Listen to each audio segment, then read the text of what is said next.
Hey y'all, welcome back to my channel. It's Cherika Brown, of course, and we're on another episode of Cherika Be Talking, because I be talking. And on this episode, y'all, we're going to be talking about having rules for yourself as a single lady who is possibly dating. Because when we think about society, when we think of somebody single, we think about somebody who is able to just do whatever they want to do, who's not tied down. You got so many options, you got so many, like, you don't have to report to anybody, so there's freedom and this sense of feeling single. However, when you are intentional with your life and you are a woman of God and you do respect yourself and you just respect the way that you're moving throughout life and you understand that we're all here for a purpose, you should have standards for yourself that you hold yourself to. I truly believe that who a person is when they are single is who they are when they are in a relationship. So the only difference is you don't have that stress of having to consider another being, but ultimately you should always hold yourself to a standard. So I thought of just 5 quick things that I would give women to consider if you are a single lady and you're just possibly dating, or just boundaries you should have for yourself, whether you're just waiting or dating. So the first thing I would say, number 1, don't answer call or text after a certain hour. Until a man is your man, he should never have 24 access to you. Doesn't matter if you're up and you saw the text when you just got up, or if he see that you're active online. You know, some social media sites tell people that you're currently active. Just because you're active doesn't mean that you're available to respond to messages. You can post on your story. Maybe you were led to post on your story, but you don't have to respond to messages at a certain hour.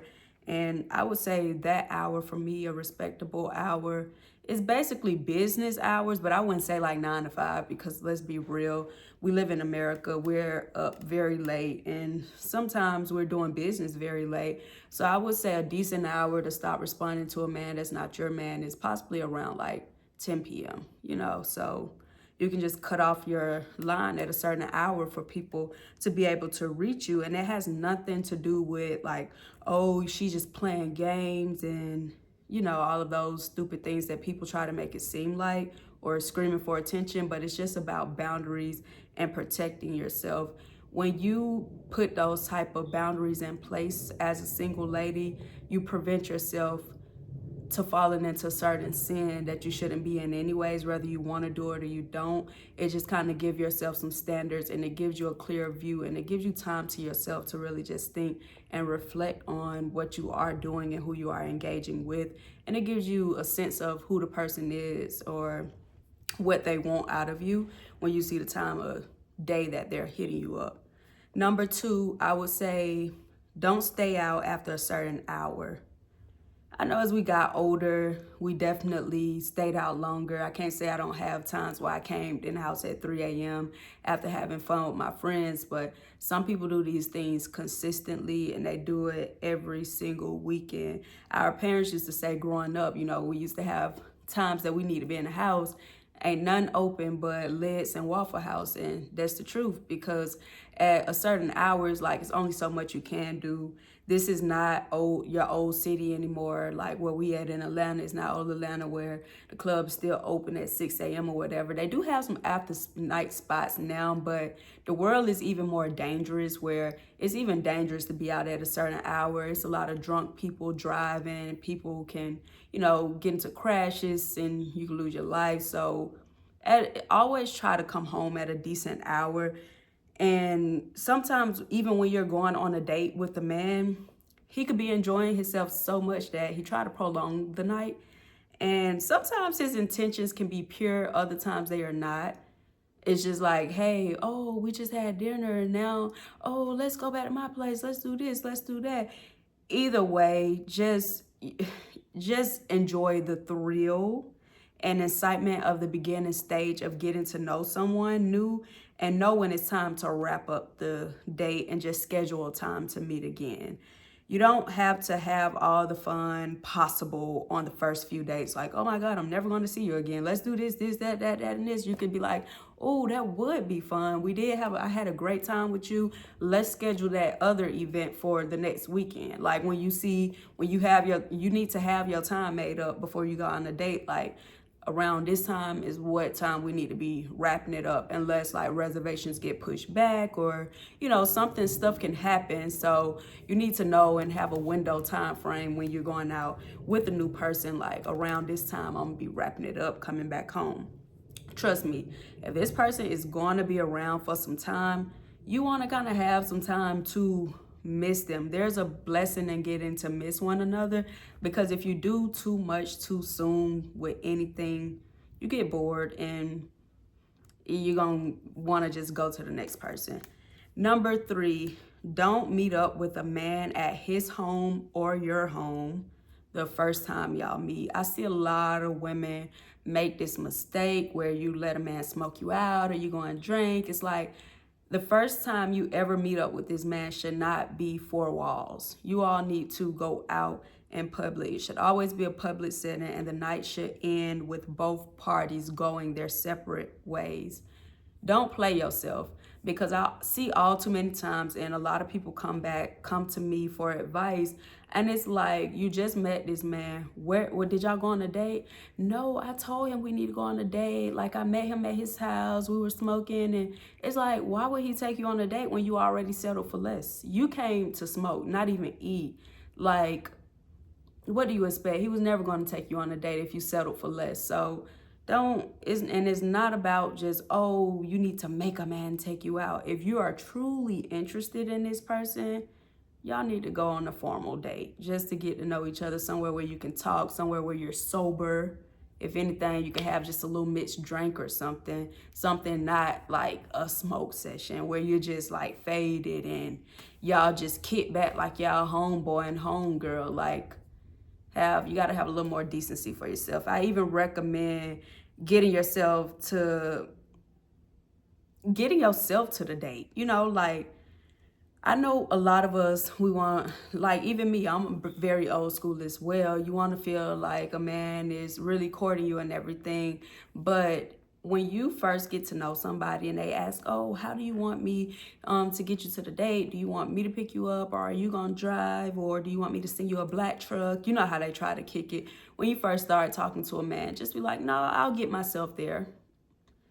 And you just don't be easy to trust people. My thing is, you don't need a man that you just meet and whether you feel like he was cool and you liked his energy or not. You don't need him knowing where you stay. And even when you leave in the day, you might need to do a little detour. Don't live your life completely paranoid. I know I'm a bit extra, but I just don't trust people, and you can't trust people. Like I said today, it's dangerous, especially as a single woman, even living alone, living by yourself. You need to be extra cautious in how you're dating, who you're dating, and what information you're giving out to people. Don't do stuff just because you want to feel special. Trust me. Like, a man that is serious about you, he will find a million ways to show you that he is all in. Those little things will come. Like, once you really get to know him a little better, see that he's not mentally ill, he's not crazy, he won't be hiding out in the bushes outside your house. Once you feel that over time and y'all start to warm up, eventually he can get to picking you up and opening the car door and making sure you get in and having your flowers on the front seat. Just ease yourself into those things. Don't think like, oh, he's not doing it. Like, stop wanting too much too soon and stop giving too much too soon, and you'll have a clear mind to kind of detect what's for you and what's not for you. And I think as women, just because we are natural nurturers and we are lovers, that we have a habit of giving too soon, even when you have standards, because you like, I care about this person, so I'm going to show this person that I care and I expect the same in return. So you're not wrong, but you do want to think about these things as a single.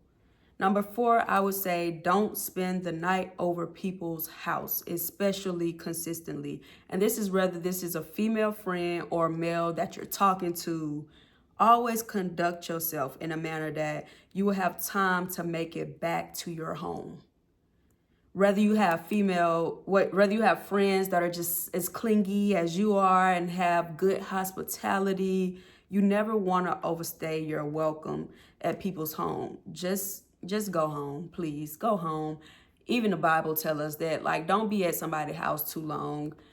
I don't care how welcoming that person feels. You just don't want to overstay your welcome. And I'm a firm believer, as a young lady, you should go home every night. And no matter what time you get home, you need to take a shower, get in your bed, wash your face. You need to do your routine, your hygiene routine before getting in your own bed.